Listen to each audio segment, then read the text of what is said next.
8वें वेतन आयोग के गठन की मंजूरी मिलने के बाद अब सरकारी कर्मचारियों और पेंशन भोगियों की निगाहें इस बात पर हैं कि उनकी सैलरी और पेंशन में कितना इजाफा होगा। सबसे बड़ी बहस फिलहाल 8वें वेतन आयोग में फिटमेंट फैक्टर तय करने को लेकर चल रही है।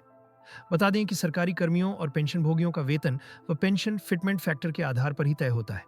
क्यों 2.57 से कम नहीं होना चाहिए फिटमेंट फैक्टर?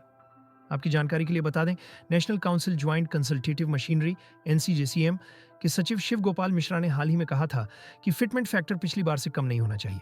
ये कम से कम 2.57 या इससे ज्यादा ही होना चाहिए। हाल ही में एक टीवी चैनल के साथ बातचीत में मौजूदा महंगाई का हवाला देते हुए उन्होंने कहा था कि कर्मचारियों की सैलरी में रीजनेबल इजाफा होना चाहिए। उन्होंने कहा, पिछले वेतन आयोग ने 2.57 फिटमेंट फैक्टर रखा था, ऐसे में इस बार इससे कम कैसे हो सकता है? आइए जानते हैं फिटमेंट फैक्टर 2.86 रखे जाने पर कितनी बढ़ेगी सैलरी। एनसीजेसीएम के सचिव ने कहा कि हम 2.86 फिटमेंट फैक्टर की मांग करेंगे। अगर सरकार इस पर सहमत होती है तो न्यूनतम वेतन 18,000 रुपए से बढ़कर 51,480 रुपए हो जाएगा और न्यूनतम पेंशन 9,000 रुपए से बढ़कर 36,000 रुपए हो जाएगी।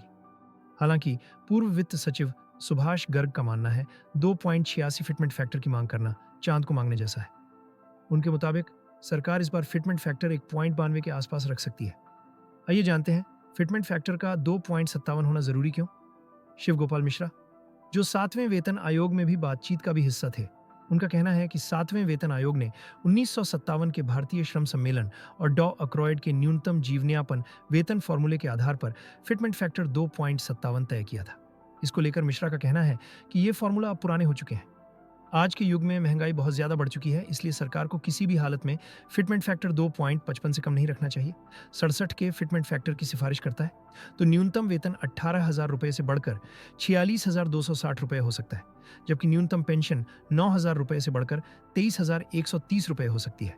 फिलहाल सरकार ने 8वें वेतन आयोग के गठन को हरी झंडी दे दी है, लेकिन यह देखना दिलचस्प होगा कि यह फैसला कर्मचारियों के हक में कितना जाता है।